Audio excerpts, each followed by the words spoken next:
విశిష్టాతులు doctor S Murali Mohan sir గారికి మరియు ప్రభాకర్ రాజు sir గారికి మరి అమర్వాణి మేడం గారికి నా యొక్క హృదయపూర్వక నమస్కారం.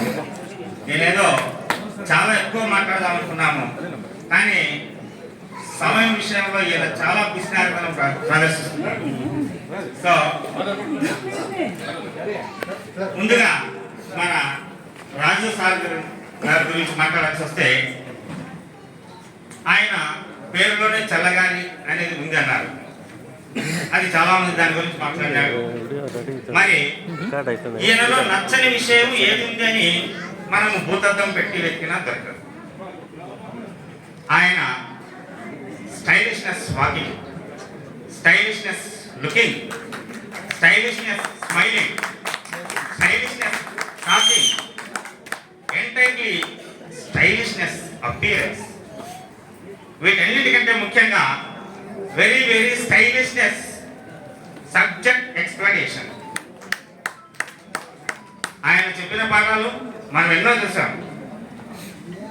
మాకైతే ఫస్ట్ ఇయర్లో చెప్పిన బ్రయోఫైట్స్లో చెప్పినటువంటి మార్కాన్షియా, బొరెల్లా, ఆంతోసిరాస్, పాలిట్రైకం ఇవన్నీ ఇప్పటికి కూడా చాలా బాగా గుర్తు. మరి ఈరోజు సార్ గారి గురించి నచ్చకపోవడానికి ఏముంది? ఆయన పేరులోనే చల్లగాలిని నింపుకున్నాడు. చల్లగాలి అంటే నచ్చని ఎవరికి? ప్రతి ఒక్కరూ చల్లగాలి అని పలకడంలోనే ఎంతో ఆస్వాదిస్తారు ఆనందాన్ని. ఆయన నచ్చకపోవడానికి ఏమన్నా ఈసగాలి, చల్లగాలి.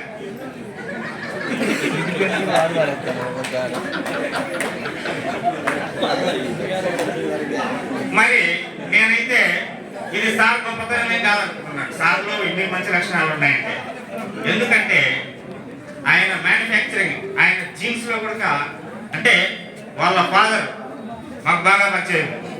మేము డిగ్రీ ఫస్ట్ ఇయర్ లో ఉన్నప్పుడు వాళ్ళ ఇంటి దగ్గరికి వచ్చినప్పుడు ఎంతో ఆప్యాయంగా, ఎంతో సరదాగా, ఆప్యాయత కంటే ఎక్కువ ఎంత ఫన్నీగా మాట్లాడేవారంటే అంత సరదాగా మాట్లాడారు. ఇంకా ఎక్కువ చెప్పుకోవాల్సి వస్తే సరదా అనే లక్షణంలో సార్ తండ్రి గారి కంటే సార్లో కొద్దిగా లోపించిందని చెప్పొచ్చు. వాళ్ళే చాలా బాగా, సార్ వాళ్ళ నాన్నగారే చాలా హ్యాపీగా మాతో ఎంజాయ్ చేసేవాడు. మరి సారు తీసుకున్న సబ్జెక్టు వృక్షశాస్త్రం. మనం వృక్షశాస్త్రాన్ని పోల్చుకుంటే అవి ఎటువంటి లక్షణాలు? వృక్షం అనేది ఈ జగతికి ఎంతటి మేలును కలుగజేస్తుందో, తను కాలిపోతూ తను ప్రతి ఒక్కరికి ప్రాణవాయువుగా ఉంటుంది. అదేవిధంగా మన రాజు సార్ కూడా ఎంతో పిల్లలందరికీ తన మేలు కంటే మన విద్యార్థుల మేలు, పక్క వాళ్ళ మేలు గురించి ఆలోచించేటువంటి వ్యక్తిత్వం ఉన్నటువంటి మహామనిషి.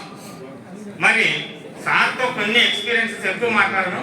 ఇందాకే చెప్పాను కదా, ఒక 2 ఎక్స్పీరియన్సెస్ అంతే. 92లో మేము బొటానికల్ టూర్ వెళ్ళినప్పుడు ఒరిస్సా అంతా ఒక 3 రోజులు భువనేశ్వర్, పూరి ఇవన్నీ తిరిగి వస్తూ వైజాగ్ వచ్చాం. అప్పటికే అక్కడ ఉన్న సాంబార్ ఫుడ్ భరించలేక అందరూ ఆకలితో మాడిపోతున్నాయి అందరికి. సార్ చూస్తే అక్కడి నుంచి ఇక్కడికి వచ్చేసరికి దాదాపు 102 డిగ్రీల జ్వరంతో ఉన్నాడు. కానీ మేము ఏమీ తినలేదని సార్ తినకుండా తినలేని పరిస్థితి పాపం. ఆ రోజు పక్కన ఒక బండి, అంటే దొబ్బడు బండి మీద ఒక మంచి ఫుడ్ తయారు చేయించి పిల్లలందరూ తినాలా బాగా, 3 రోజుల నుంచి సరైన ఫుడ్ లేదని చెప్పి ప్రిపేర్ చేయించి అందరికీ పెట్టడం జరిగింది. మరి సార్ గురించి నా పేరు శ్యామ్ రవిబాబు, పక్కన పెద్దవడుగురు మండలిలో టీచర్గా పనిచేస్తున్నాను. కానీ ఇక్కడ నాకంటే ఎంతోమంది మంచి మంచి పొజిషన్లో ఉన్నవాళ్ళు ఉన్నారు. మా మిత్రుడు డిఎస్పీ రాజేంద్ర ప్రసాద్ ఉన్నాడు. అంతే ఇందాక చెప్పినటువంటి ఆ సార్ చాలా మంది ఇంకా హై పొజిషన్స్ లో ఉన్నారు. వాళ్ళందరినీ ఏ విధంగా ట్రీట్ చేస్తారో నన్ను కూడా అదే విధంగా ట్రీట్ చేస్తారు. అది ఆయన గొప్పతనం. మురళీ సార్ కూడా ఇందులో ఇప్పటికీ ఫోన్ చేస్తే శ్యామ్ రవి బాగున్నావా అంటారు. నువ్వు రాయచూరు శ్యామ్ రవి కదా అని మా సొంత ఊరి పేరు కూడా ఇప్పటికి కూడా సార్ గుర్తుపెట్టుకొని మురళీ సార్ అయితే స్పెసిఫిక్ గా ఆ రకంగా మాట్లాడుతుంటారు.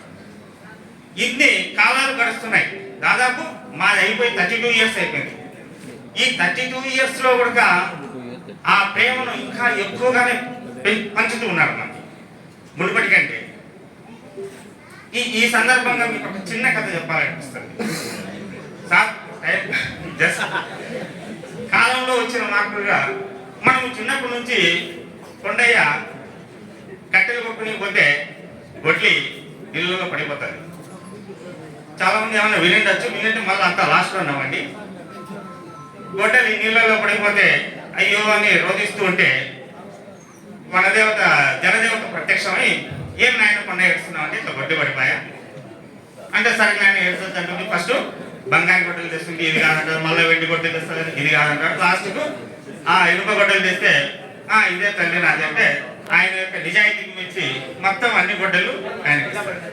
మరి ఈ కాలంలో పుట్టిన అదే కొండయ్య మళ్ళీ కొన్ని తరాల తర్వాత ఈ కాలంలో పుట్టినప్పుడు ఆయన భార్య చెరువు కట్టిన కట్టెలు కొట్టుకుండగా ఆయన భార్య జారి నీళ్ళలో పడిపోయారు.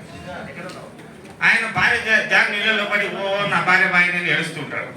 అటువంటిప్పుడు జలదేవత ప్రత్యక్షం ఏం నాయన అంటే తల్లి ఇట్లా నా భార్య పడిపోయింది. ఆయన లోపలికి పోయి ఫస్ట్ ఐశ్వర్యరాయని తీసుకొని వస్తానే ఇది చూడండి ఆయన ఏనే నీ భార్య అంటే టక్కన ఈమె నా భార్య. ఏం కొండయ్యా ఇంత మారిపోయినావు, ఎంత గత కాలంలో గత జన్మలో ఎంత నిజాయితీగా ఉండేవాడు అంటే తల్లి నువ్వేం చెప్తావు, ఫస్ట్ ఐశ్వర్యరాయని తెస్తా వద్దంట, మళ్ళా పోయి పూజా హెగడని తెస్తావు వద్దంట, లాస్ట్కి నా భార్యను తెస్తాను, నా భార్యలు అంటాను నా నిజాయితీకి వచ్చి ముగ్గురిని తీసుకుపోతే నేను ఏడ తప్పులేదు ముగ్గురిని అని చెప్పాడు. అంటే కాలగమనంలో వచ్చిన మార్పుల్లో ఆ రకంగా మనుషులు తయారైతుంటే మన సాధన పరిస్థితి చూస్తే సారు రాను ఆ బ్యాచ్లతో ప్రతి ఒక్కరితో ఎంతో ప్రేమానురాగాన్ని బంధాన్ని అనేది విడిపోకుండా ఒక ఇంతమందిని దాదాపు కొన్ని వేల మంది స్టూడెంట్స్ ఉంటారు. వాళ్ళతో ఇలా మెయింటైన్ చేయడం అనేది చాలా సాధ్యం కాని పని. మరి తర్వాత ఇక్కడ నేను ఒక చిన్న పాట పాడాలనుకుంటున్నా, నేనేమి సింగర్ని కాదు. తర్వాత ఒక పద్యం చెప్పాలనుకుంటున్నా.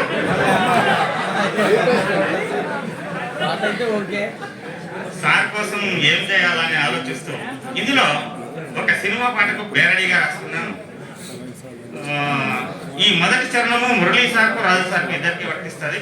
తర్వాతి చరణము రాజు సారు ఫ్యామిలీకి వర్తిస్తుంది. నా గొంతు బాగుండదు, దయచేసి మన్నించండి. ఇందులో కాంటెంట్ తీసుకోండి. అభినందన మందారమాల, ఇది యాక్చువల్గా సార్కు దండ వేసి ఈ పాట పాడాలని అనుకుంటుంది, కానీ అవకాశం కల్పించలేదు ఇక్కడ. అభినందన మందారమాల అధినాయక విరమణ వేళ, అభినందన మందారమాల నవజాతికి మానవ జాతికి ఆదర్శ ఆరాధ్య ఆచార్య దేవుకి అభినందన మందారమాల. వేల గొంతుకలు నిన్నే పిలువగా ఆ పిలుపు నీ హృదిని కదిలించగా, కన్నుల కాంతులు మాపై విరియగా, కన్నుల కాంతులు మాపై విరియగా, నీ కరుణ మా పైన ప్రసరింపగా, మీ కరుణ మా పైన ప్రసరింపగా, మా గుండెలో మీరుండగా విజయాలు దిగి నుండి దిగి వచ్చగా, అభినందన మందారమాల అధినాయక విరమణ వేళ, అభినందన మందారమాల. చల్లగాలి చల్లగాలి మెల్లగా వీయుచు అమరమణిని కదిలించగా, సగము మేనిలో ఒదిగిన సగము మేనిలో ఒదిగిన దేవత వెన్నంటి నడిచింది నీ పాటలో, నీ తోడు నిలిచింది అనుబంధమై, ఆ బంధమే సుమగంధమై నూరేళ్ళు సాగాలి ఈ జగతిలో. అభినందన మందారమాల. సౌందర్యము సౌశీల్యము నిలువెల్ల కలిగున్న నియతాత్మునికి అభినందన మందారమాల. Thank you